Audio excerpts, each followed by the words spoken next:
Let's give a round of applause for our friend Marty Snyder.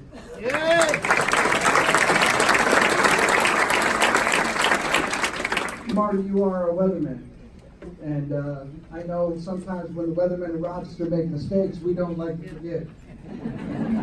But this man made a mistake when he forgot the Marine Corps. So let's give him the No one can forget the Marine Corps.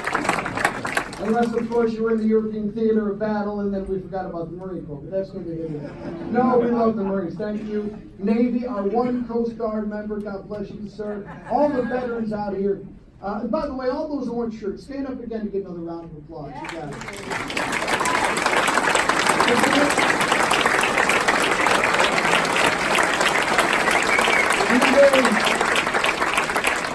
Anywhere you were needed during this trip, you guys went above and beyond. You volunteered to do it.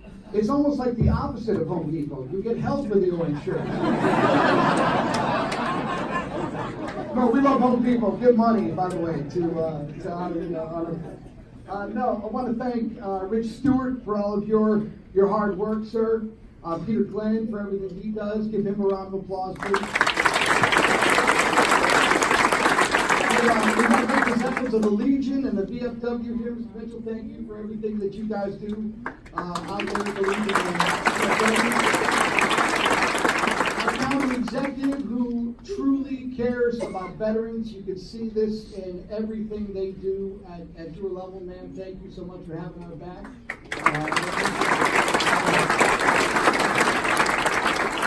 I think there's a district attorney running around here and some county legislatures. Thank you guys as well.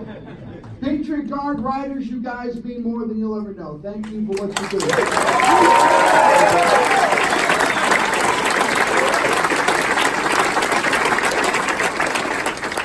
And the West Webster Fire Department.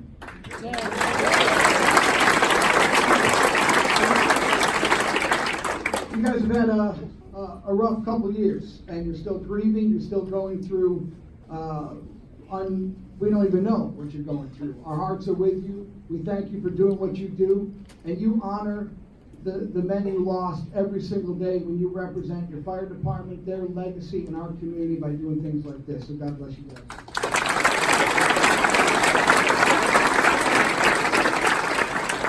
Talk about these old grizzly veterans here. Look at you boys. About 50, 60, maybe 70 years ago, if I woke you up at 4 a.m. and put you on a plane, it ended differently than it did yesterday. Yes. You were dropped off, you didn't know where you were. You were young. Some of you didn't even know what country you were going to or why you were going there. But you did it. You did it. You did it for Rochester. You did it for your families. You did it for your country. You did it for your branch of service. You did it for me. You did it for everyone in this room. Now, I don't want to tell you the score of the Bills game. It's bad. And I don't care too much for New England, but I happen to love Patriots. And I got to tell you that one of the greatest things in the world, will we win a Super Bowl, Stanley Cup? Who cares? One thing we will always be is represented by some of the bravest amongst us in our community, our veterans. And in particular, we have the Vietnam veteran who made sure that when my generation and my friends came home from Iraq and Afghanistan, we got that every day. And that was because of you guys.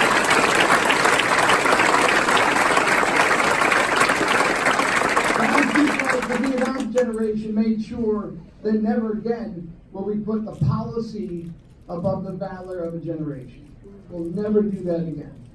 And you all endured that and made sure that your sons would not be treated with the same disrespect that you were treated with, and that makes you beautiful, and I can't tell you how much I appreciate you guys. Thank you very much. Welcome home.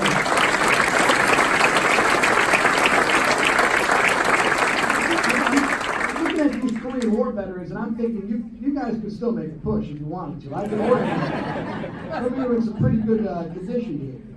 And if you ever want to know about the World War II, the Korean War generation, the Vietnam generation, the Cold War veteran that didn't get a fight, but that veteran stood eye to eye against Soviet tank divisions every single day. Those men and women during the Cold War were speed bumps from the 18th Airborne Corps to get more troops there. They had to sustain a barrage of a well-rehearsed, well-equipped enemy, and had no idea if World War III could break out at any moment. They didn't get a kinetic shooting war, but they served, as every veteran does, ready to say, why not me? What is so special about Western New York and Rochester in particular, that we still have young people, these kids from Penfield, where are they at? High school kids, no homework assignment, no one's dragging them out to see a bunch of veterans. They came here of their own free will. And they did that because Rochester raises their sons and daughters to honor service. Whether you're a fire department, whether you're in a police department, whether you're a school teacher, or you're doing it with grenades and rifles, my preferred method. We honor service. That's what we are. We're servants. We understand what's at stake every single day. Now, there's 1,000,007 reasons why we're divided outside. We may even have New England Patriot fans here today. Don't look around. But this is the biggest tribe right here. There is no political affiliation on your dog tag. We are one united, cohesive team. And we're united, we're together, and Western New York and Rochester in particular remind us of that every single day. We no longer ask you to be ashamed of telling people what you did with your life. You've served us. You will wear that hat. You will wear that Legion pin, that VFW pin, and you will walk around to every Walmart you go to, and you will remind young people that this is the reason why you're able to text 15 words a second. This is the reason why you don't know what a mortar round sounds like. There are places in this world where a 7-year-old boy or girl can tell you incoming versus outgoing, because they're surrounded by violence and instability and confusion and hurt. And Americans, we don't have to have that fear, that insecurity. On September 11th, we got a taste of it. And we became resolved as one.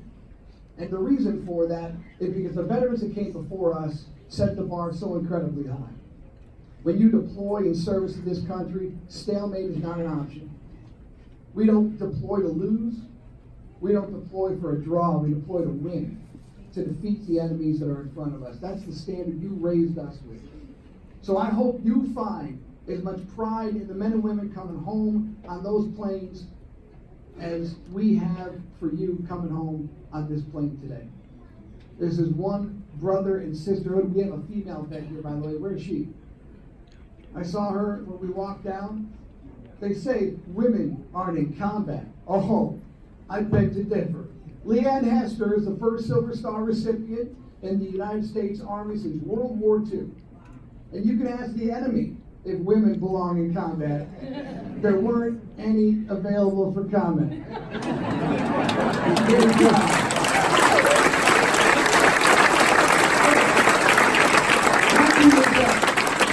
want to tell you at the bottom of my heart that I am so proud to be a vet.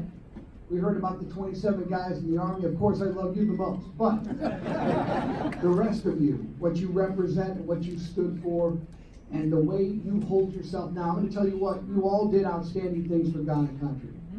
But the most impressive thing you've done is when you came home and you created jobs and you started businesses and you volunteered in the community and you showed people that serving your country does not make you a mouth-breathing knuckle-dragger.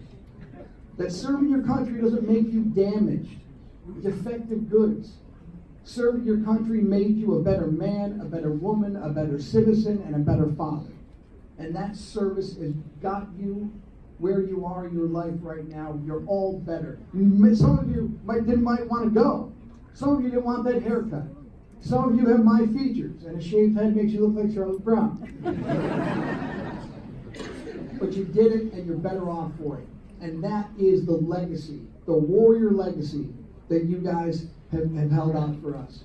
Judge us not by what we did in the field, judge us by what we do when we come home to Rochester. We will make this a better place, a safer place, and a place where everyone can be treated equally with respect, because we don't do that in the military because it's good for mission success.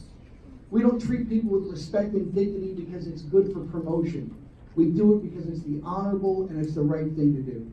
And when you hire a veteran, you know you're getting someone with a true north. Hey, civilians, here's the deal. You show a map, right? It says north at the top of the page. It's not always at the top of the page, right? Because you can spin around, that map still says north is going that way. That map is a liar, right? Then there's magnetic north. You look at your compass, and it's always telling you where north is. But what if you're on the South Pole? Is that magnetic compass reliable? No. There's one true north. And every veteran here has that ingrained into their soul. That selflessness, that courage, that ability to stand up and be respectful. They've seen horrible things. They don't wish to share those on anyone, but they endure them for you. And that is the most beautiful gift you can give. Today is Gold Star Mother's Day. Right? All of us who came back, we all got to have a special gift, a special award just by being alive. So many people in Western New York, they're still grieving. It's not just Thanksgiving and Christmas, it's every single day. They're unnatural deaths. They're deaths that occur traumatically at a young age. And these parents and these families are dealing with them every day. You have that added burden to come home and live for them. That added burden to represent the men and women we lost over there. You're special, special men, special women, special people. And I absolutely give you the only thing, the highest compliment I can give any other American. It speaks volumes about who you are. Thank you for serving. Thank you for setting the bar high. And I hope you feel the words that we got every time we came home, which is, welcome home, we love you, and thank you for what you did for us. God bless you guys.